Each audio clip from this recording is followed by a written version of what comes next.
plantea la ideología. ¿Qué es la ideología de género? Es una idea sobre el ser humano, lo que en términos técnicos llamaríamos una antropología, una filosofía. Y en concreto es aquella idea del ser humano propia del materialismo ateo contemporáneo, que ve el mundo como el fruto de unas fuerzas ciegas, la evolución de la bioquímica del carbono, que no responde a ninguna razón ni plan divino, sino que es sin más la consecuencia de fenómenos naturales que no tienen causa racional ni fin racional alguno. El mundo sería una mera evolución material y física de los elementos químicos de la tabla periódica, y el ser humano, como toda la vida en este planeta, formaría parte de ese mundo sin sentido, fruto del azar y el acaso. Con lo cual, para quienes ven así el mundo, todo lo que existe es algo sin sentido. Es el fruto de fuerzas ciegas que tiene como origen y fin sin más el azar, el acaso, y donde no se puede encontrar ningún sentido para nada. Y por lo tanto, cuando con esta visión puramente materialista, cientificista, físico-química y biológica del mundo y de la vida, se mira al ser humano, no se ve nada que tenga un sentido, se ve algo fruto, repito, del azar, de fuerzas ciegas y no racionales. Por lo tanto, cuando miran al ser humano, los que defienden esta visión materialista propia de la última filosofía contemporánea, ven un fenómeno de la naturaleza equiparable a cualquier otro fenómeno de la naturaleza. No ven en el ser humano nada que nos distinga de otra forma de vida e incluso de las formas sin vida biológica que existen en nuestro planeta. Por lo tanto, cuando miran en concreto el cuerpo humano y nuestra sexualidad, no ven nada que tenga sentido. El cuerpo humano sería, como el resto de fenómenos físicos que existen en este planeta, un fruto azaroso de la evolución de la bioquímica del carbono sin ningún sentido. Y como los seres humanos da la casualidad, búsquese la explicación que se busque, de que somos personas inteligentes y libres, tenemos nosotros, nos vienen a decir, que dar sentido a este mundo que no tiene sentido. Incluso dar sentido a nuestra vida que no tiene ningún sentido. Por lo tanto, cuando afrontan el cuerpo humano, y en concreto la sexualidad humana, ven algo sin sentido y afirman que somos nosotros los que tenemos que darle un sentido a eso que somos. En consecuencia, ya no habría hombres y mujeres como un dato de hecho de una realidad que tiene sentido, sino que nosotros definiríamos cada uno la dimensión sexual de nuestra personalidad. El cuerpo humano no tiene ningún valor, no nos da, dicen, ninguna información relevante para entendernos a nosotros mismos y por lo tanto tampoco nuestra sexualidad nos define, sino que cada uno estamos obligados con nuestra libertad a definir nuestra sexualidad sin que esta definición de la propia sexualidad esté condicionada por nuestro cuerpo, porque lo material, incluyendo el cuerpo humano, no es ningún sentido ni ninguna información relevante para la vida humana. Y por eso precisamente hablan de género, no de sexualidad, que todos lo asociamos a un dato, el término sexualidad, a un dato físico no modificable por nosotros, sino que hablan de género, que es un término extraído de la gramática, cultural, moldeable, cambiable, modificable, donde no hay solo dos géneros, sino tres, para empezar a hablar en castellano, masculino, femenino, neutro, ¿no? ¿Cuál es la visión alternativa a la ideología de género? La propia de la tradición humanista occidental, incluyendo la cristiana, que es aquella que afirma que el mundo sí tiene sentido, que en el origen de todo está una inteligencia creadora y amorosa, la que llamamos Dios, que ha pensado un mundo muy bien pensado y que por lo tanto todo lo que existe, incluyendo el ser humano con su cuerpo, tiene un sentido. Hay una naturaleza humana y que como nosotros somos racionales, podemos conocer con razonable certeza en qué consiste todo lo que existe, en concreto en qué consiste ser un ser humano, que es lo que tradicionalmente hemos llamado la naturaleza humana, porque existe una naturaleza humana, que es la idea que tuvo Dios creador al concebir al ser humano, y que por lo tanto el cuerpo humano sí tiene un sentido. Y dentro de ese sentido del cuerpo humano hay un dato muy relevante y evidente, y es que todos los seres humanos somos sexuados. No existe el ser humano en abstracto que en un momento concreto de su proceso vital deviene o llega a ser hombre o mujer, sino que solo existen hombres y mujeres. El ser humano en abstracto asexuado no existe. La naturaleza humana se realiza solo en masculino o en femenino. Todos los humanos de todos los tiempos somos XX o XY, hombres o mujeres y otra cosa.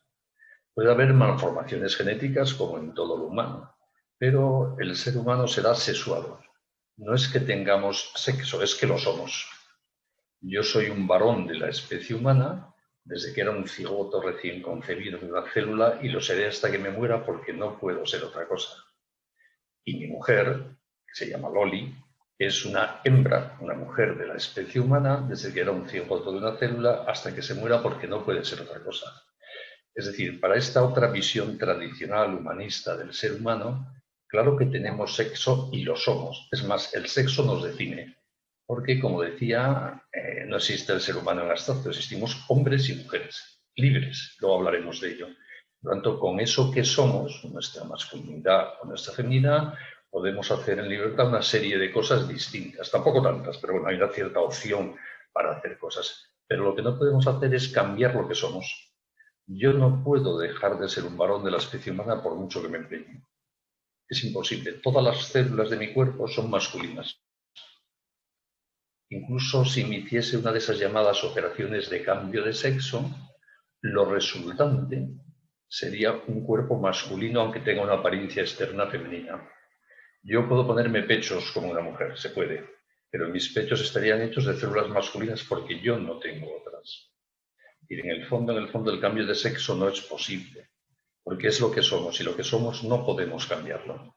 Podemos, con hormonas y cirugías, cambiar la apariencia externa de nuestro cuerpo, pero no podemos cambiar nuestro cuerpo, que es o masculino o femenino, y además, repito, no hay otra cosa. No hay un tercer sexo. Hay malformaciones y variaciones como en cualquier cosa humana. Podemos afirmar que los seres humanos, por ejemplo, somos bípedos, tenemos dos piernas. Y es verdad que hay humanos a los que les falta una pierna o las dos, pero eso no quita que la especie humana sea bípeda.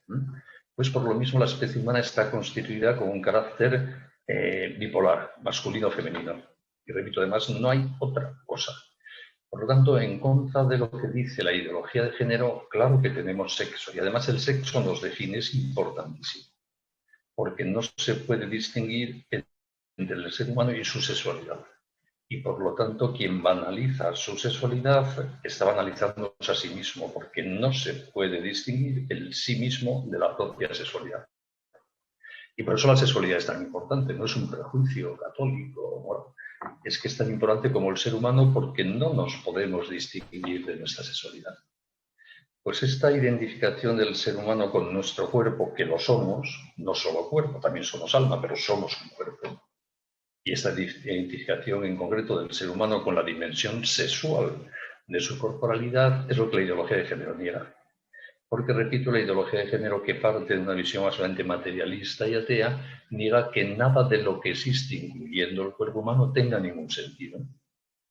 Por eso los defensores de la ideología de género dicen en el fondo que nosotros nos creamos a nosotros mismos, nosotros con nuestra voluntad nos definimos porque de hecho no somos nada a priori, porque lo que somos es un hecho físico-químico sin ninguna trascendencia ni significado.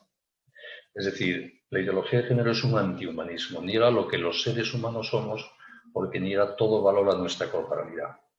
Parecería para la ideología de género que somos una especie de inteligencia abstracta que usa un cuerpo, pero que no es ese cuerpo.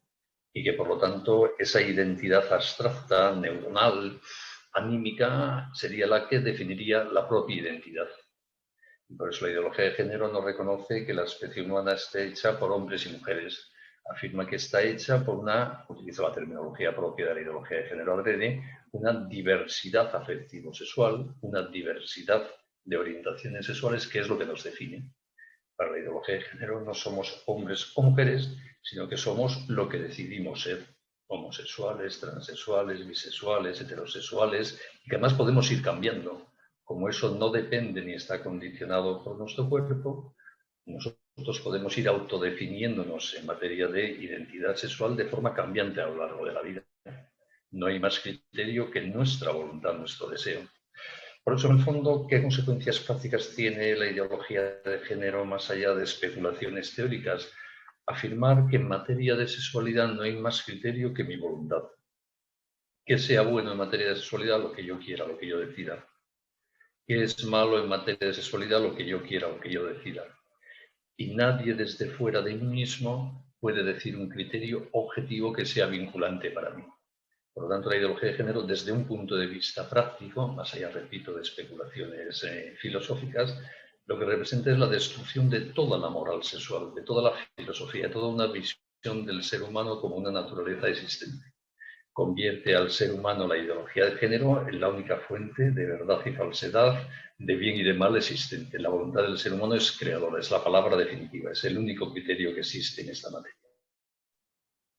Y por eso repito que sea bueno o malo en materia de sexualidad dependerá solo, según los planteamientos de la ideología de género, de la voluntad de cada uno. Y por tanto, todo lo que cada uno decide, por contradictorio que sea con lo que decide la persona que está al lado, eso es lo bueno para él. ¿Es mejor ser homosexual, transexual, heterosexual, aficionado a la masturbación, a la pornografía? Pues depende de lo que cada uno decida. Como yo defino mi sexualidad, yo defino el bien y el mal, repito, lo bueno es lo que yo decido. Y por eso los que tienen una ideología de género piensan que quienes desde fuera afirman que si hay criterios objetivos en materia de sexualidad son enemigos de su libertad. Porque piensan que quienes afirmamos que hay una verdad de la sexualidad humana, que podemos conocerla, que hay cosas que son objetivamente mejores y cosas objetivamente peores de las que podemos hacer con nuestra sexualidad, nos ven como limitadores de su libertad, como enemigos de su libertad. Y por eso hay una confrontación irresoluble entre los que defendemos esta visión humanista tradicional, propia de la cultura occidental sobre el ser humano y nuestra sexualidad, y lo que defienden los actuales adscritos a la ideología de género. Porque son dos formas incompatibles de entender al ser humano, no cabe una fórmula mixta. O yo tengo una naturaleza sexuada, yo soy un varón o una mujer, y de ahí puedo sacar un criterio para saber qué es mejor o peor dentro de las posibilidades de lo que puedo hacer en libertad con eso que soy, o no hay una naturaleza humana, el cuerpo no tiene ningún sentido y el único criterio para orientar mi libertad es mi voluntad, lo que yo decida. Y por eso esta es la gran confrontación ideológica de nuestra época, sexo o género. Esto es lo que está en juego, más allá de leyes concretas, de juicios morales o de pecados. La cuestión es, ¿tenemos sexo o definimos nuestro género? Hay un criterio objetivo en materia de sexualidad que podemos conocer mirando lo que somos los seres humanos a nuestro cuerpo, o no hay ningún criterio y solo importa lo que cada uno desea, aquello con lo que se autoriza. Además, son dos formas de entender al ser humano y la vida y la moral y la libertad, entre las cuales no hay ninguna compatibilidad, no hay un terreno intermedio para asumir parte de una postura y parte de otra. Hay que optar. Y como este es el gran debate a nivel mundial de nuestra época, los que vivimos hoy día, como ustedes y yo, tenemos que optar. Si viviésemos en el estado de Virginia, en Estados Unidos, en 1850, tendríamos que optar entre a ella porque era el debate moral de aquella época. Pero como vivimos en el siglo XXI, en cualquier país en el que vivamos, porque es un debate universal, tenemos que optar entre sexo o género. Y yo les invito a ustedes a optar por el sexo, no por el género. Porque creo que el género es un inmenso error, sin más. Es una equivocación, no es verdad. La verdad es que tenemos sexo, que somos hombres o mujeres y que por lo tanto hay un criterio para entender cómo usar la libertad en materia de sexualidad. Y voy a intentar explicarles cómo veo yo, al menos honestamente, esta cuestión. Lo que he dicho del género creo que basta, no hace falta entrar en más detalles. Ahora vamos a hablar de lo importante que es del sexo, que es la alternativa al género. Si uno mira sin prejuicios a los seres humanos, por ejemplo, si viniese un marciano a la Tierra a hacer un informe sobre la especie humana, seguro que el primer WhatsApp que enviase a Marte diría, porque es lo más evidente y fácil de ver, que los humanos son chicos y chicas, hombres y mujeres. No hace falta profundizar mucho, basta echar una ojeada por el planeta, ¿verdad? Pues ese dato tan elemental y tan evidente es lo que niega la ideología de género. Pero si ese marciano, aparte de esa primera ojeada a los seres humanos, profundizase un poquito más, observando con más detalle a los humanos, rápidamente se daría cuenta de que el hecho de que los seres humanos sean hombres y mujeres no solo nos dice algo sobre los hombres por un lado en cuanto hombres y sobre las mujeres por otro lado en cuanto mujeres, sino que nos dice mucho sobre cómo sea posible la interrelación entre hombres y mujeres. Porque el dato de la respectiva feminidad y masculinidad de los miembros de la especie humana no es un dato aislado de cada uno de ellos, porque la sexualidad humana es complementaria. Lo masculino complementa lo femenino y lo femenino complementa lo masculino. Por lo tanto, la observación sin prejuicios de la sexualidad humana nos dice mucho también de cómo se puede relacionar el hombre con la mujer. Y esto, repito, no es un juicio moral o filosófico complejo, basta mirar a los seres humanos como somos. Hombre, mujer, pene, vagina, espermatozoide, óvulo, niño. Es evidente, sin más, que la sexualidad humana, este carácter bipolar en masculino o femenino de los seres humanos, tiene una razón de ser en la posibilidad de ser padres o madres. Porque precisamente cuando se pone en común la especificidad de un cuerpo masculino con la especificidad de un cuerpo femenino, se produce la vida. El pene encaja perfectamente en la vagina y es la única manera de poner en contacto el óvulo con el espermatozoide, la única manera natural, están los laboratorios, ¿no? Por lo tanto, es evidente que la configuración dual en masculino y femenino indica que los seres humanos somos potenciales padres y potenciales madres. Luego ejercitaremos esa potencialidad o no la ejercitaremos, ese es el terreno de la libertad. Pero somos potenciales padres o madres. La condición sexuada en masculino y en femenino de la especie humana hace que todos los miembros de la especie humana seamos potencialmente padres o madres. Eso es lo que somos. Repito, hagámoslo después o no lo hagamos. Es lo que somos. Nos define. Porque como nuestra sexualidad nos define y una dimensión esencial de nuestra sexualidad es esa potencialidad para ser padres o madres, esa potencialidad de ser padres o madres es nuestra esencia, es lo que somos. Los seres humanos somos seres familiares. Luego, ¿crearemos una familia o no? Puede haber problemas en nuestro cuerpo, enfermedades genéticas, morfológicas que nos impidan ser padres o madres, por supuesto. Lo humano no es matemático al 100%, pero nos constituye la posibilidad de dar vida, de ser padres o madres. Y ese es el evidente sentido de la sexualidad.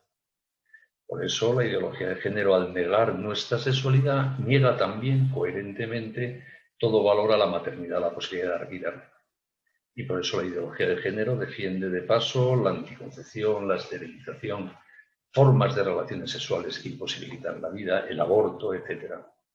Porque al no darle relevancia a la sexualidad, no considera como un bien esa posibilidad de ser padres o madres, al revés. Lo considera como un mal porque puede limitar nuestra libertad de autodeterminación sexual, especialmente en el caso de las mujeres. La ideología de género ve el embarazo y la maternidad como un atentado a la libertad sexual de las mujeres, porque según ellos las feminiza absolutamente. Por eso también muchas veces la ideología de género presenta en muchos de los autores que la defienden una cierta connotación marxista. Ve en la relación hombre-mujer una lucha de poder, una lucha de clases, en que el varón es el opresor y la mujer la oprimida. Y por eso la agenda política de la ideología de género defiende que la manera de liberar a las mujeres es suprimir la masculinidad y la feminidad por la identidad de género libremente determinada.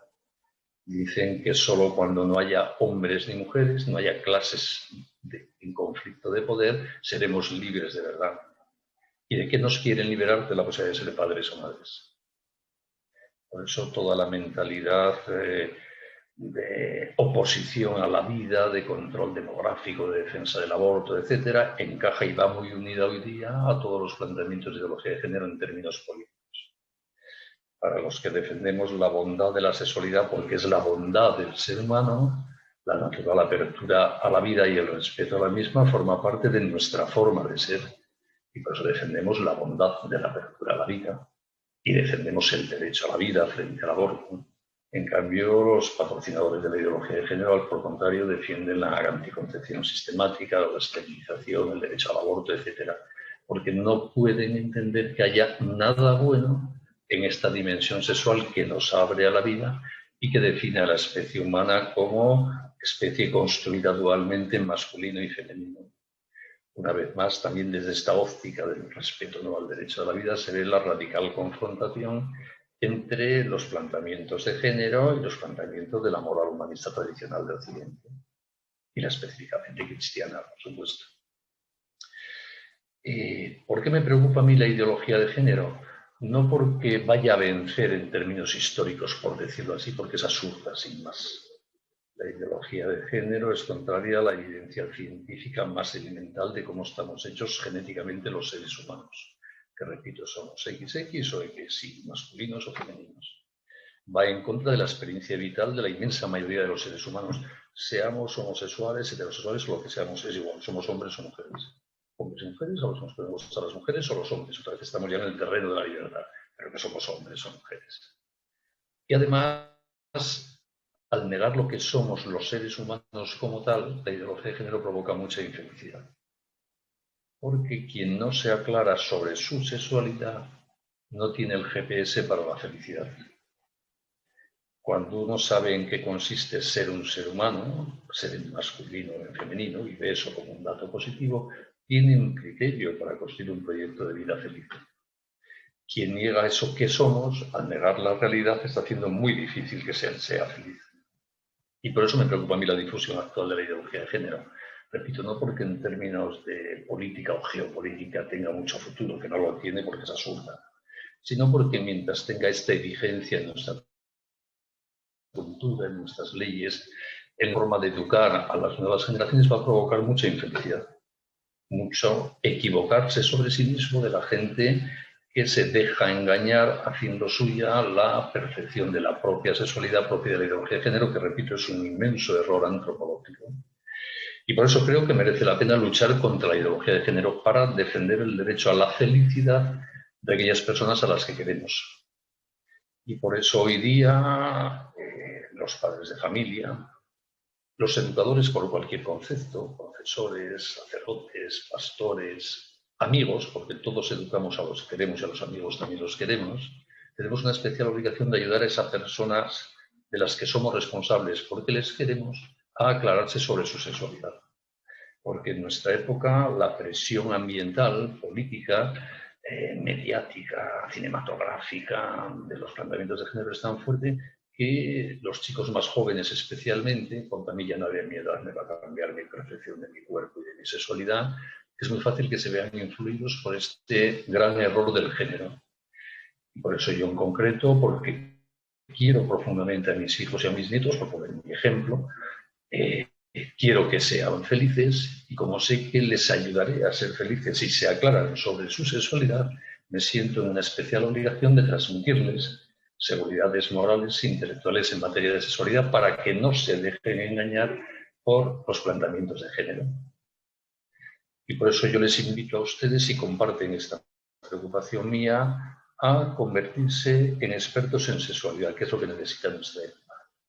Gente que sepa amar profundamente y valorar la sexualidad humana en todo lo que se merece, que es todo, porque la sexualidad humana es tan valiosa como el ser humano. La podemos estropear como todo, podemos estropear a los seres humanos con esta libertad, pero es algo inmensamente valioso y bueno. Y esto es lo que necesitan las nuevas generaciones que les transmitamos. Que el sexo es una maravilla. Es una maravilla que seamos hombres o mujeres, porque eso permitirá que algún día, si Dios quiere, seamos padres y madres, y eso es una gozada. Y que hay un criterio para discernir lo que es bueno y malo, conveniente e inconveniente, mejor y peor en materia de sexualidad, que es nuestro propio cuerpo sexual. Y que nosotros podemos conocer objetivamente ese criterio si miramos sin prejuicios a los seres humanos. Porque mirando sin prejuicio a los seres humanos, vemos esa conexión natural que tiene el ser masculino y femenino con la posibilidad de ser padres o madres. Y ese es el criterio para discernir lo bueno o lo malo. Lo que ayude a ir tratando nuestro propio cuerpo y el cuerpo de los demás como cuerpos con esa vocación de hacerse responsable de la vida será bueno. Lo que nos ayude a relacionarnos con nuestro cuerpo y con de los demás para estar en condiciones de donar nuestra posibilidad de ser padres o madres es algo que nos ayuda a ser buenos en materia de sexualidad. Lo que por contra construye una personalidad egocéntrica, centrípeta, volcada en uno mismo, solo en el propio placer, en la comprensión de la propia sexualidad la sexualidad de los demás, no es buena. Porque la sexualidad está para abrirse a otros y generar vida. ¿Qué tiene de malo, por ejemplo, la pornografía o la masturbación? Pues que provocan unos hábitos de forma de relacionarte con tu cuerpo en busca solo de tu placer, donde el cuerpo de los demás es algo que se instrumentaliza solo para tu placer. Y cuando generas una forma de relacionarte con tu cuerpo, creas unos hábitos de sexualidad que no son los que más pueden facilitar un día ese darte a los demás. En cambio, quien educa su cuerpo para amar, que es lo que la sabiduría tradicional occidental llamaba castidad, educar el cuerpo para amar, está haciendo que sea tu forma de relacionarte con tu sexualidad de los demás una forma volcada en pensar en el otro.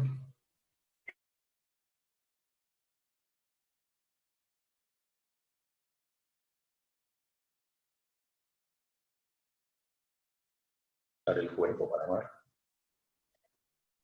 Como educamos todas las posibilidades del cuerpo humano, los seres humanos somos seres cronológicos. No estamos haciendo. Y por eso todo lo humano se hace en el tiempo. Si yo quiero tener alguna posibilidad de, ahora que estamos con los Juegos Olímpicos de Tokio, de poder ganar un día una medalla de oro en una prueba de atletismo, en una olimpiada, no puedo empezar a entrenar 6 meses antes de las Olimpiadas. Si empiezo a entrenar para poner mi cuerpo a punto y optimizar mis posibilidades 15 años antes o 20, a lo mejor puedo optar a una medalla de oro. Tengo que educar mi cuerpo para eso que pretendo hacer, que es ser un número 1 en atletismo. O si pretendo estar en condiciones de un día poder, a lo mejor, optar al premio Nobel de Química, no puedo empezar a estudiar química 2 años antes de que den el Nobel. A lo mejor si empiezo 60 años antes hay alguna posibilidad de que pueda tener el premio Nobel de Química. Y por lo mismo, si quiero optar a la felicidad amando y dejándome amar con mi cuerpo, tengo que educar a mi cuerpo para amar desde muchos años antes, obvio. Tengo que ir generando en mí mismo esos hábitos de dominio de mi sexualidad para poder darla a otro. Eso es educar el cuerpo para amar, eso es lo que siempre se ha llamado castidad, que no es una colección de prohibiciones absurdas, es conocer cómo somos para ir generando en nosotros los hábitos más virtuosos posibles, como los de aprender química o los de prepararte para la medalla de oro. Esto es prepararte para la carrera del amor. Claro que hay un criterio. Y ese objetivo no depende de lo que yo quiera, de lo que me apetezca. Es lo que, tal como somos los seres humanos, y eso lo conocemos viendo nuestra propia vida, la vida de los demás, lo que nos dice la historia de la humanidad, la filosofía, la literatura. Dios, si nos fiamos de Dios como fuente de información, nos dan esos criterios y claves para entender cómo somos los seres humanos también en materia de sexualidad. Cuando sabemos que lo bueno y lo malo no lo decidimos nosotros, lo aprendemos mirando lo que somos. Hay un criterio, por supuesto, que es lo que niega la ideología de género. Por eso hoy día transmitir estas condiciones, repito, morales e intelectuales sobre la sexualidad es fundamental, es importantísimo. Nuestros hijos, antes de salir a este mundo, que ofrece unas muy absurdas e irracionales sobre sexualidad, tienen que tener criterio para saber qué información, qué propuestas de vida de las que van a recibir son sensatas o no. Una buena educación afectivo-sexual tiene 2 componentes igual de relevantes. La primera es esta seguridad antropológica, moral sobre la sexualidad. Pero la segunda, igual de importante, es un profundo amor a la libertad. Porque nuestros hijos van a cometer errores en materia de sexualidad, como nosotros, supongo. Y solo el que ama su libertad sabe que no es sus errores. Yo no soy mis meteduras de pata. Si meto la pata, lo que tengo que hacer es sacarla. Si cometo un error, rectificar. Y en materia de sexualidad, lo mismo. Yo no soy mis errores. Soy algo muchísimo más valioso que todos mis errores juntos. Y puedo despegarme de mis errores solo diciendo perdón, me equivoqué, porque soy libre. Esa es la maravilla de la libertad. Gracias a que somos libres, lo bueno que hacemos se incorpora a nuestra vida, a nuestra personalidad, a nuestra forma de ser, y lo malo, si queremos, lo dejamos tirado en la cuneta. Y no somos eso malo, sino que vamos construyendo solo con lo bueno, con la virtud. Transmitir este optimismo vital a los chicos jóvenes es importantísimo. Porque, repito, es muy fácil que se equivoquen, algunas veces por lo menos. Y hay una especie de pesimismo antropológico en el ambiente que transmite a nuestros jóvenes la idea de si haces eso, eres eso. Si te atrae eso, eres eso. Si te apetece eso, eres eso. Y es mentira. Yo no soy lo que me atrae. No soy lo que me apetece. No soy lo que me tienta, ni siquiera lo que hago. Porque siempre puedo decir, perdón, metí la pata. Vamos a volver a empezar. Qué importante es esto. Si transmitimos un profundo amor a la libertad, junto con esta convicción intelectual de la importancia que tiene nuestro cuerpo y nuestra sexualidad y la de los demás, estamos dando a las personas que queremos, especialmente, repito, a los más jóvenes, porque son los que necesitan más formación, todas las armas que necesitan para triunfar en la vida y ser felices. Yo creo que este es el gran reto que nos plantea hoy día la ideología de género. Más allá de sus tonterías, hay que conocerlas un poquito y no perder demasiado tiempo con ellas. Es la gran ocasión para que nos enamoremos de la sexualidad. Quizá la civilización cristiana durante 2000 años, y lo digo con pena porque soy cristiano, no ha valorado la sexualidad como se debe. Hemos hablado muy poquito de ella y a veces mal incluso.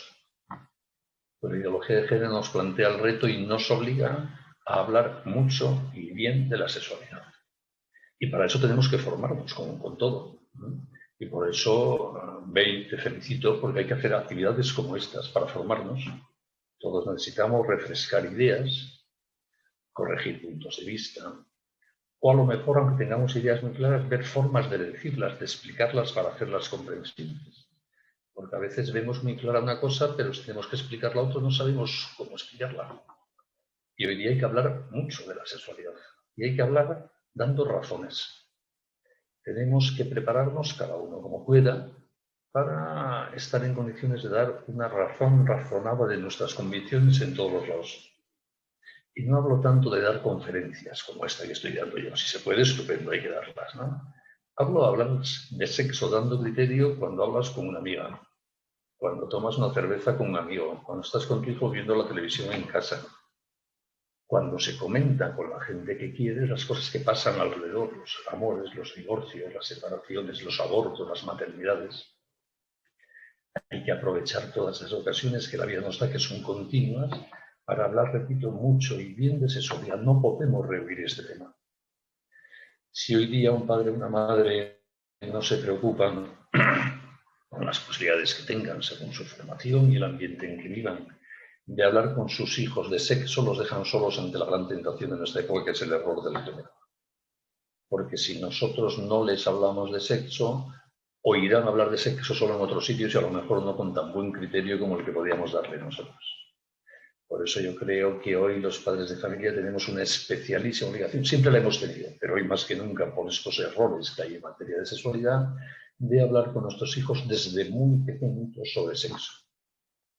¿A qué edad hay que empezar la educación afectivo-sexual de nuestros hijos? Cuando tienen 3 o 4 años. Como esperemos a los 14 vamos perdidos.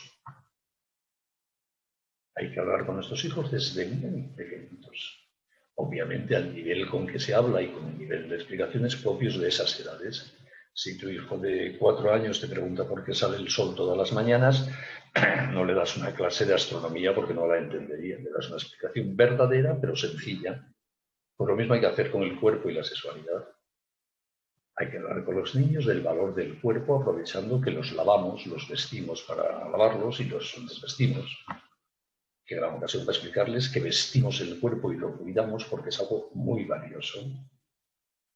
Y cuando pregunte por qué su hermanita no tiene pirulita, no sé si se dice eso en sus países o no, y porque el sí, pues se le explica porque eres un niño y tu hermana es una niña. Eso es una maravilla porque en su día ella podrá ser una mamá y tú podrás ser un papá. Y hablaremos con toda normalidad de estas cosas para ir dándoles criterio a la luz de su edad.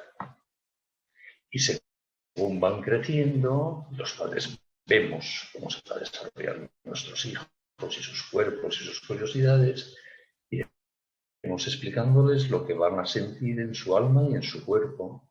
A ser posible, antes de que así les explicaremos las tentaciones que van a tener, lo que les va a apetecer, los que les va a sorprender, Y les diremos que eso mismo nos pasó a nosotros a su edad, que no tienen que sorprenderse, y les daremos criterio, les daremos seguridades, y sobre todo les demostraremos que con papá y mamá se pueden hablar de estas cosas. Si hablamos de sexo con nuestros hijos y no tenemos el tema, entenderán lo que entiendan, me da lo mismo, pero sabrán que pueden hablar con papá y mamá de esto. Y así, cuando surjan curiosidades, cuando se les planteen dudas, irán a papá y a mamá. En cambio, si papá y mamá rehuyen estos temas, cambian de tema cuando ellos lo plantean, pues no hablarán con papá y mamá de esto, les habremos hecho un gran daño. Nuestros hijos hay un momento en que tienen que ser hoy expertos en sexualidad, que es cuando les damos el móvil, el celular. Porque en el celular, en el móvil, está toda la porquería del universo en materia de sexualidad. Y pronto, antes de tener el móvil, que hoy día es muy pronto, a los 8, a los 9, a los 10 años, nuestros hijos deben ser ya expertos en sexualidad, para saber a qué cosas merece la pena decir que sí y a qué cosas merece la pena decir que no. Y para tener criterio de que cuando digan sí a lo que deben decir no, lo que deben hacer es rectificar y pedir perdón. El amor a la libertad que comentábamos antes. No podemos esperar a que nuestros hijos lleguen a la adolescencia, llegaremos tarde, porque el mundo de hoy es así que le vamos a hacer. No hay que asustarse, pero es lo que hay. La pornografía, en concreto, tan accesible desde cualquier teléfono móvil, está destrozando cuerpos y almas. Porque genera una forma de mirar el cuerpo y de entender la sexualidad centrada en uno mismo, precisamente. Solo en la búsqueda del propio placer, en la instrumentalización del cuerpo de los demás. Pues antes de que los niños puedan acceder a la pornografía, que les atraerá, tienen que tener criterio. Por lo menos para saber qué está mal. Que eso no es la verdad de la sexualidad humana. Y por lo tanto es bueno no engancharse con eso, tener criterio. ¿Y quién mejor que papá y mamá para hablarles de estas cosas? No tengáis miedo de hablar a vuestros hijos de todo esto. Claro que tienen que conocer por vosotros lo bueno y lo malo. Lo bueno en cuanto bueno, digno de ser deseado, y lo malo en cuanto malo y digno de ser evitado. Pero hay que hablarles de lo bueno y de lo malo. No pretendáis, no podemos pretender que nuestros hijos no conozcan el mal que hay en el mundo en materia de sexualidad. Por supuesto que lo van a conocer, obviamente, es que es inevitable. Lo que tenemos que darle nosotros es un criterio. Hay que no merece la pena, que ayuda a ser feliz y a construir amores. Creo, y con esto voy a ir concluyendo, que lo más importante que podemos aportar a nuestros hijos, a la gente que queremos en general, amigos, compañeros, etcétera, hoy día, es, como decía, hablarles bien de la sexualidad y mucho. Pero hay una cosa muy importante que podemos aportarles con nuestra propia vida, que intentando vivir como nosotros decimos que merece la pena vivir, se puede ser muy feliz. Si tus hijos o tus amigos te ven feliz siendo leal a tus amores, no teniéndole miedo a la vida, siendo sexualmente responsable, ya sabrán viéndote a ti que así se puede ser muy feliz. Y les resultará atractivo eso. Porque todos los seres humanos queremos ser felices. No hay ningún ser humano que no quiera ser feliz. Hasta el suicida quiere ser feliz e intenta suicidarse porque no lo consigue, pero quiere ser feliz. Y por lo tanto la gente feliz nos atrae mucho. Y por contra la gente amargada y decisora no nos atrae nada. Si a tu hijo le hablas de que merece la pena ser leales a tus amores y te ven siempre triste cuando estás con tu amor, no se lo creerán, lógicamente. Les estarás dando el contraejemplo. No merece la pena vivir, como dice papá y mamá, porque él es un amargado. En cambio, si te ven feliz querer, ya sabrán que eso merece la pena. Luego les tentará en la vida lo que nos tienta a todos, por supuesto. Pero ya sabrán que eso merece la pena. Tenemos que dar testimonio hoy día de felicidad. También de felicidad siendo sexualmente responsables. Eso es lo que hará creíble de verdad nuestro mensaje. Hoy día no atraeremos tanto a la gente con elucubraciones teóricas, que hay que hacerlas, como con el testimonio de la felicidad de nuestras vidas comprometidas con una sexualidad responsable, con la lealtad a nuestros compromisos de amor, sin miedo a la vida. Yo creo que esta es la gran tarea de los ciudadanos del siglo XXI. Yo no les conozco a ustedes, los que me están escuchando, pero son ustedes como yo, ciudadanos del siglo XXI, y vivimos más o menos en el mismo ambiente, con muchas diferencias de país, de cultura, de clase social que hay. Por tanto, estoy convencido de que esto que estoy diciendo vale para todos. Demuestren ustedes con la sonrisa en su rostro y con su conducta que ser sexualmente responsables merece la pena y genera felicidad. Y así, cuando se lo expliquen de palabra a aquellos a los que ustedes quieren, empezando por sus hijos, su mensaje será muy creíble. Y si meten ustedes la pata, como meto yo, pidan perdón. No tengan miedo de decir, he metido la pata, no me imites esto. Al revés, aprende de mis tonterías por no hacer tú las mismas. O sea, hasta con nuestros errores podemos ayudar a la felicidad de los demás y tenemos la mínima humildad de reconocer que es un error y nos hemos equivocado. Por lo tanto, repito, les animo a formarse mucho en esta materia, a hablar mucho y bien de esta materia, especialmente con los más jóvenes, y luego que se note en su sonrisa, en su cara, que merece la pena todo esto, porque ayuda de verdad no equivocarse sobre la propia sexualidad, a ser muy feliz, a tener el GPS para llegar a la felicidad. Como pasa con los GPS de los coches, si tú te equivocas de ruta, el GPS, si lo tienes, se reprograma y te dice cómo volver al camino. Si te aclaras sobre tu sexualidad, tienes el GPS de la felicidad, incluso cuando te equivoques, porque te dirá, te has equivocado, vuelve a torcer para la izquierda para recuperar el camino. Y creo que merece la pena y que, repito, es la gran cuestión de nuestra época. Muchísimas gracias por su atención y quedo a su disposición si quieren plantearme cualquier cuestión. Muy bien, don Benigno, muchísimas gracias. Bueno, tenemos una pregunta. ¿La sexualidad humana es un don de sí en el matrimonio y la aptitud para procrear? Esto lo dice la teología del cuerpo de San Juan Pablo II. Entonces, don Benigno, ¿cómo la ideología de género está en contra de todo esto, e incluso del matrimonio? ¿Cómo la ideología de género como que promueve una fobia al matrimonio y a la familia? Pues por lo que hemos dicho antes, como para la ideología de género no hay ni hombres ni mujeres, no puede haber una institución específica para la unión entre un hombre y una mujer y por lo tanto el matrimonio es un invento cultural opresivo para la mujer. Y la maternidad es esclavizadora de la mujer en su feminidad. Es el antihumanismo, o sea, todo lo que nosotros decimos, todo lo que Juan Pablo II, con su teología del cuerpo, decía que es bueno, para la ideología de género es lo malo. Es lo contrario exactamente en todos los términos. Y tampoco hay que sorprenderse, ¿eh? La capacidad de los seres humanos de equivocarnos, según demuestra la historia, es inmensa. Desde que los primeros cristianos, empezando por San Pablo, afirmó que no hay ni libres ni esclavos, hasta que acabamos con la esclavitud nos costó unos miles de años. Y mira que es evidente. O sea, que se ve que la capacidad de equivocarnos tenemos los seres humanos, sobre todo, hasta el reconocer que ese, que digo que es mi esclavo, es un ser humano como yo, pues se ve que nos cuesta superarlo. Pues que hoy día muchos de nuestra época no entiendan la sexualidad, el matrimonio, la bondad de la maternidad, no debe sorprendernos tampoco. Es una pena, pero bueno, es el error de nuestra época. Dentro de 100 años habrá otro error, no sé cuál. Entonces, igual que hoy día hay mucha gente que no entiende que no se puede matar a un niño por ser pequeñito en el seno de su madre, hay mucha gente que no entiende la sexualidad humana de verdad. No hay que pensar, son muy malos y no quieren entender. No, es que no entienden. Han sido educados en otra forma de pensar que les lleva a no entender la realidad de las cosas. Es como esa gente, vuelvo al ejemplo de 1850 en el estado de Virginia, que fue educada desde pequeñita en que los negros no son humanos. Y les parecía evidente. Mira que es un inmenso error, obviamente, pero les parecía evidente porque los educaron así. Pues hoy día hay mucha gente que está siendo maleducada literalmente por la ideología de género y por la pornografía para no entender la sexualidad. Por lo tanto, no pensemos, repito, que son malos y perversos que no quieren entender. Hay que enseñárselo, mostrárselo. Con palabras, si escuchan, y si no, por ejemplo, por lo menos con el ejemplo de nuestra vida. Y en esto hay que tener una inmensa paciencia, ¿eh? Nadie descubre las verdades que no entiende frente a las morales porque se las digamos un día. Lleva tiempo convencerse de estas cosas. Por lo tanto, querer es ser paciente. No importa tanto cómo es tu hijo, tu alumno, tu amigo hoy. Lo que importa es cómo muere. Y queda tiempo.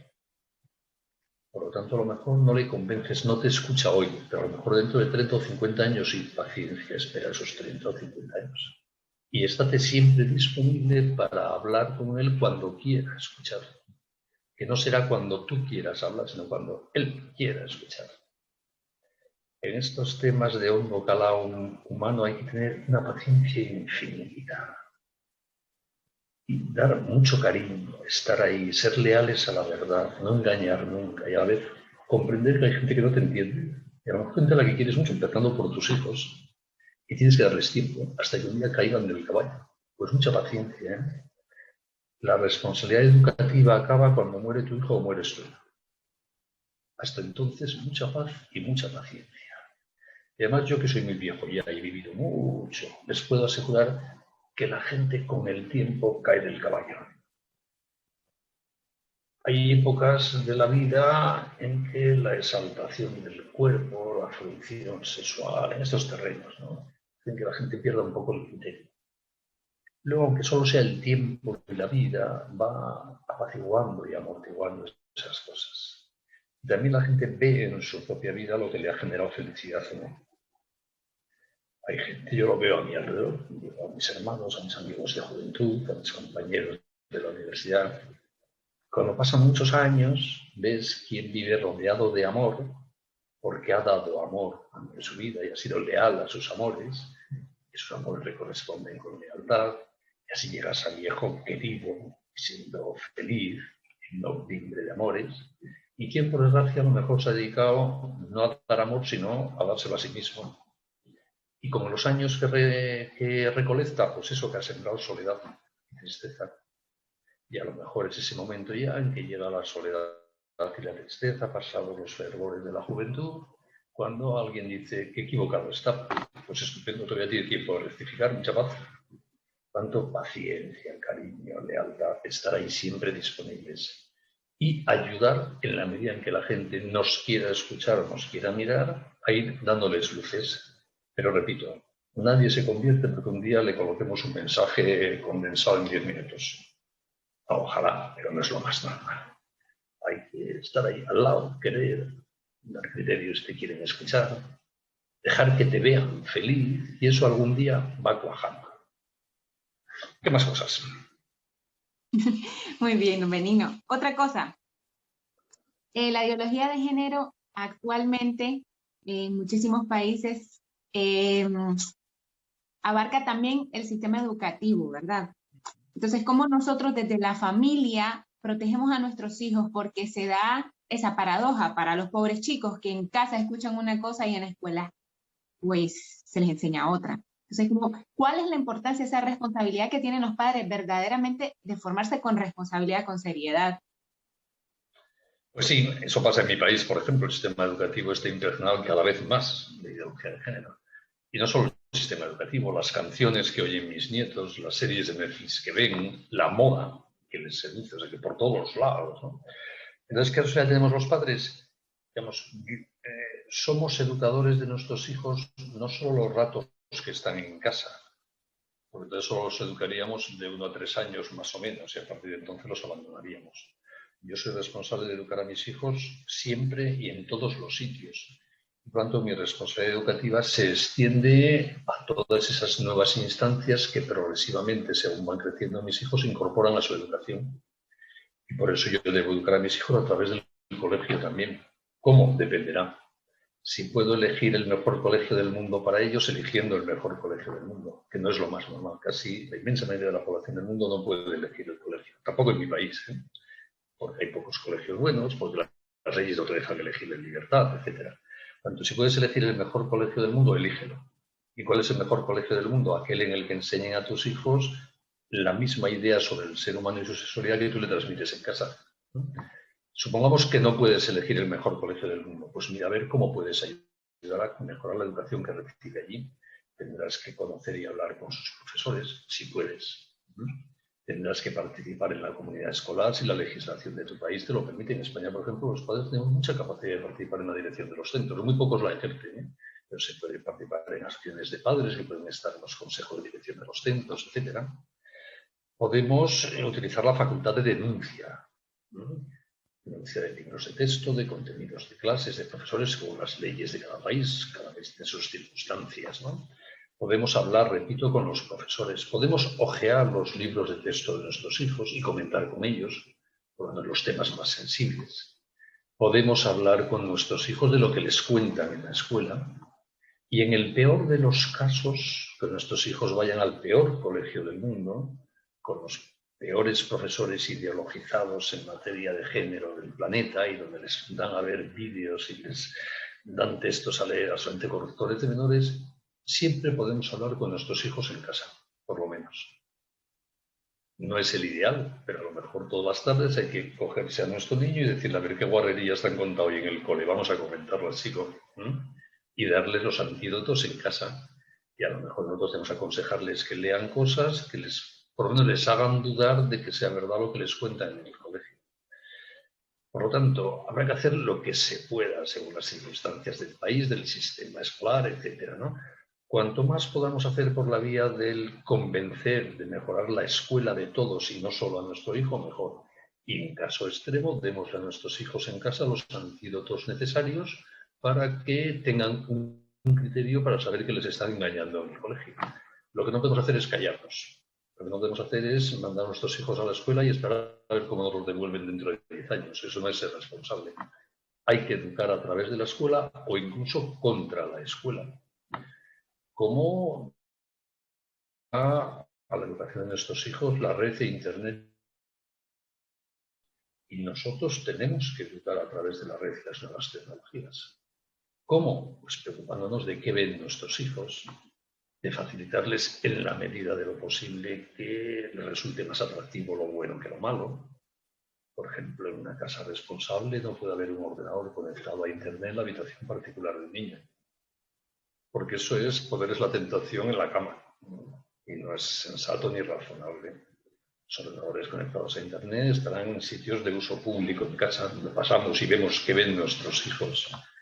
Y si les vemos que ven lo que no deben, tampoco hay que escandalizar, habrá que decirles, mira, no merece la pena, tío. Vamos a poner un filtro, si te parece, para ayudarlos a ti y a mí, que también me tienta, porque accedamos mejor a lo bueno que a lo malo, porque lo malo nos tienta a todos. Entonces, bueno, es ir ayudándoles, educándoles también en Internet, o cuando llegan a la adolescencia, la instancia que más influye en la educación de nuestros hijos es la pandilla de los adolescentes. Un adolescente es alguien que se mimetiza con la pandilla. Se dice pandilla ahí en ese continente, o sea, los amigos, ¿no? Pues entonces tenemos que educar a través de la pandilla de nuestros hijos. ¿Cómo? No obviamente disfrazarnos nosotros de adolescentes para ir a una discoteca de niños, que no tiene ningún sentido. Quizá la mejor manera de educar a nuestros hijos a través de su pandilla es dejar que la pandilla entre en nuestra casa. ¿Cuánta información sobre nuestros hijos nos da ver la pinta que tienen sus amigos? Cómo visten, de qué hablan, cómo beben. Y de eso solo nos enteraremos si los dejamos entrar en casa. Y así podemos hablar con nuestros hijos de sus amigos y de sus amigas. Qué triste veo a fulanita, ¿qué le pasará? Porque no hablas con ella. Qué mal viste este chico, esta chica. Le dices que es más elegante, la palma es un poco más, tío. No sé. Eso nos permite educar a nuestros hijos y de paso ayudar a sus amigos. Por eso la educación hoy día no es, repito, hablar una vez con tu hijo cuando tiene 13 años, ¿no? Es estar pendiente de ellos, es hacernos presente en todo su mundo, que es muy distinto del nuestro, para ir dándoles criterio, ayudándoles a elegir lo mejor posible. Y eso lo podemos hacer todos, es una cuestión de cariño, no de tener mucho tiempo disponible o de ser muy sabios. Ya sé que nunca sabremos tanto de nuevas tecnologías como nuestros hijos, es imposible. Pero el mínimo para aclararnos y saber de qué va esto, sí, ¿no? Y dedicar tiempo a estar con ellos, a hablar, a contarles cosas. Muchas veces la mejor manera de provocar las confidencias de nuestros hijos es que nosotros tengamos confidencias con ellos. Esto no es unilateral. Cuéntale a tus hijos tus problemas. Lo que te tienta también en materia de sexualidad, con prudencia, obviamente, para que él comprenda que a papá le tienta y mando a mí también y puedo hablar de esto con papá. Bueno, no lo sé.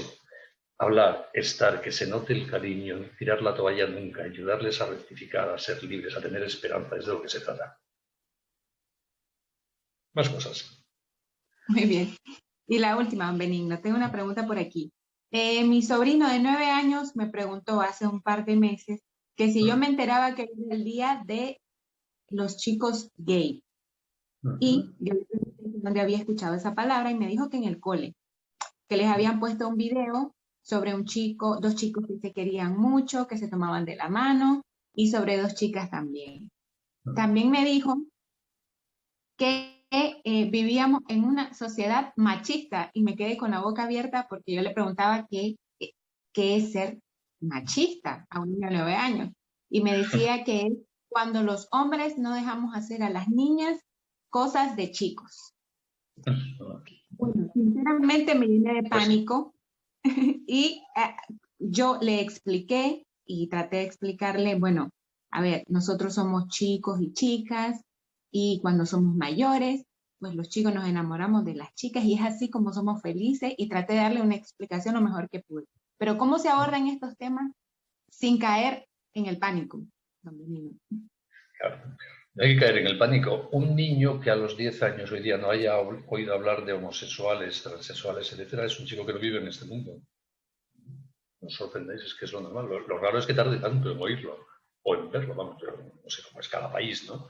Pero un niño de 4 o 5 años en España ya sabe que hay matrimonios de chicos y matrimonios de chicas, o novios y novias, y los ha visto por la calle. Entonces, pues sí, como repito, si viviésemos en 1850 en Virginia, tus hijos habrían visto esclavos negros, por supuesto, y maltratados además.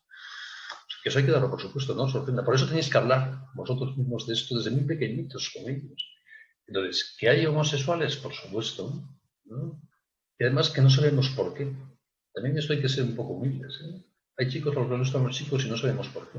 Como hay chicos que tienen un problema de identidad de género brutal y que se sienten chicas. No neguemos los problemas reales, ¿eh? Que a veces hemos sido muy simplones todos. La sexualidad humana está en el cerebro. Y el cerebro humano es la parte más desconocida del universo.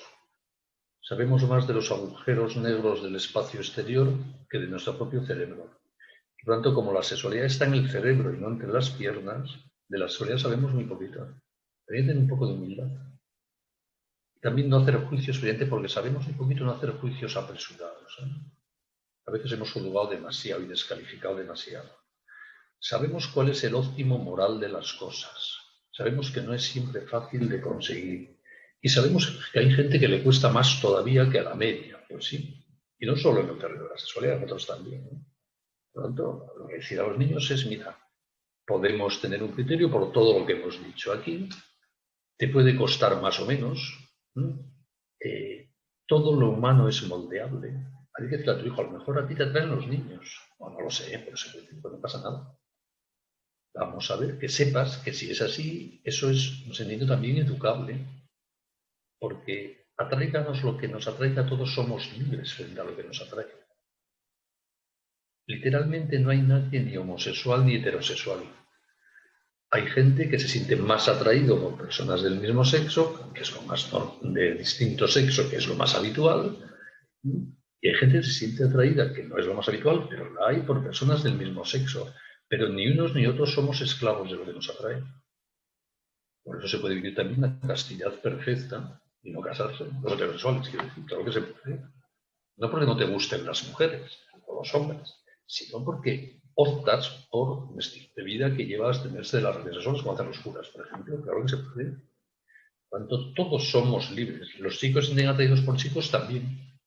Y eso es educable. Y no todo el mundo lo consigue, aunque lo intentan. Y no sabemos por qué.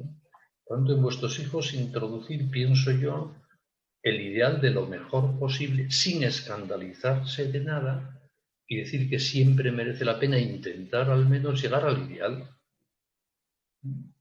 Y que lo bueno es no perder la noción del ideal. ¿Por qué es mejor, dicho así en términos sencillos, la tendencia heterosexual que la homosexual? Repito, hay gente que tiene una tendencia homosexual y no puede librarse de ella y no es culpa suya, ¿eh? Pues porque esa potencialidad para ser padres o madres la tenemos más fáciles los heterosexuales. Y por lo tanto eso es un ideal. Y hay gente que no siente ese ideal y le cuesta mucho, pues sí, ¿qué le vamos a hacer? Yo no tengo solución además para ello, ¿eh? Por lo tanto, yo aspiro al ideal, es como mi hijo. Aspiro a que dé intelectualmente de sí todo lo que pueda. Pero a lo mejor tengo un hijo torpón, pues ¿qué le vamos a hacer? No voy a dejar ni de quererle, ni de escandalizarme. Intentaré que se deje ayudar para sacar de sí lo mejor posible. Pues en los temas de sexualidad, como en cualquier otro, lo mismo. Yo que quiero de mis hijos lo mejor en todos los terrenos, que sean premios Nobel, que tengan medallas de oro en las Olimpiadas, que sean castos y puros y los más solidarios del mundo, pero ya sé que no va a ser lo normal, que no digan todo eso a la vez, ¿no? Bueno, vamos a ayudarles y lo que sea más fácil darán más de sí, y lo que sea más complicado darán menos de sí. Yo creo que así se educa a los hijos, repito, luego cada caso es cada caso, ¿no? Pero no os asustéis de nada, no los asustéis de nada. Y a la vez introducirles en ellos este ideal de dar de nosotros lo mejor posible y tener siempre mucha esperanza sin escandalizarse nunca de sus errores ni de lo que puedan hacer. Muy bien, don Benigno. Y la última pregunta que nos llega desde Arizona, Araceli Pérez Cabello pregunta, el tema de las películas que no se pueden ver, ¿cómo podemos hacer los padres? Y también añadir con esas escenas así explícitas que aparecen en algunas películas y que cuando estamos acompañados de los niños, o sea, ¿cómo abordar estos temas con naturalidad con los adolescentes y los niños? Pues yo creo que lo más sencillo es darles ejemplos desde muy pequeñitos. Si estás viendo una película con tus hijos y sale algo inconveniente, cambia de canal, que siempre se puede hacer. Sacrosanto derecho a usar el dedito para cambiar de canal, ¡plac! O apagar la tele o lo que sea, ¿no? Y que además diciéndoselo, mira, yo hablo como señor porque soy un señor, y ya lo siento. Si salen unas tetas en una película, estoy con mi hijo. Hay que decir, bueno, cambiamos de canal. No porque no me gusten las tetas, que me encantan, pero porque valoro demasiado a esa señora, más de lo que se valora a ella. Si te parece, por lo tanto, por respeto a ella, pasamos a ver otra película. Bueno, vas ayudando a tu hijo a tener criterio. Y así con todo, ¿no? Yo creo que no hay que asustarse de nada y a la vez ir dándoles criterios sobre que siempre se puede intentar elegir lo mejor. Y que si alguna vez no elegimos lo mejor, pues lo que antes a rectificar y a pedir perdón, que tampoco pasa nada. Se pide perdón y se vuelve a empezar, ¿no? Cuanto desde más pequeñitos les ayudemos a usar su libertad, no para ignorar el mal que hay en el mundo, sino para tener criterio para elegir lo mejor, más fácil haremos siempre las cosas. Y nosotros tenemos que ir por delante. Y repito, si alguna vez ven, porque lo pueden ver, que nosotros mismos no elegimos lo mejor, decirles, mira, papá en esto se ha equivocado, tío, no me invites en esto. ¿No? Y por lo tanto, ayúdame tú a ser mejor a mí. Si un día no apago la tele cuando hay que apagarla, dímelo tú. Oye, papá, cambiemos de canal, majo. Y así nos ayudamos los dos, tú a mí y yo a ti. Y ya está, con toda naturalidad. Y no os asustéis. ¿Vuestros hijos les apetecerá ver guarrerías? Pues por supuesto, como a todos. ¿No? ¿Y alguna de las verán? Por supuesto. ¿No? Tampoco os asustéis de nada. Especialmente las mujeres, no seáis ingenuas. Los hombres, como somos más malos, somos menos ingenuos en estas cosas. No seáis ingenuas, no os escandalicéis de nada y a la vez ayudémonos todos a ser mejores. Muy bien, le agradezco muchísimo contestar estas preguntas tan de la vida cotidiana, tan de las que nos preocupan, yo creo que a todas las familias. Y bueno, palabras de despedida a nuestros oyentes y a quienes nos acompañan a través de Zoom, don Benigno. Pues nada, muchísimas gracias, mucho ánimo. El bien siempre triunfa sobre el mal, aunque a veces nos agobie el mal en el corto plazo. Por lo tanto, mucha paciencia y mucha paz. Este es el problema de nuestra época, que repito, la siguiente generación será otro, no sé si peor o mejor, pero nosotros tenemos el nuestro. Yo soy responsable del siglo XXI, no del siglo XIII, porque no estaba allí. Cuanto los problemas del siglo XXI son los míos. Me hubiese gustado otros, pues a lo mejor, yo qué sé, pero son los del siglo XXI porque vivo aquí. Por lo tanto, mucha paz, mucha tranquilidad, mucha esperanza y mucha confianza en vuestros hijos y en las personas a las que queréis. Ánimo, que se puede. Muy bien. Muchísimas gracias a todos nuestros oyentes por escuchar este programa que se emite sábado a sábado. Les recordamos que pueden ver las videoconferencias completas en el canal de YouTube Haciendo Lío 2020 y pueden enviar sus comentarios o sugerencias al correo electrónico haciendolio@yahoo.com. Muchísimas gracias. Buenas tardes en Nicaragua. Buenas noches, don Benigno. Muchísimas gracias una vez más. Me encanta eso de Haciendo Lío. Voy a copiar ese nombre. Bien. Muy bien. Haciendo Lío 2020. Muy bien. Gracias a todos. Hasta luego. Gracias. Un saludo.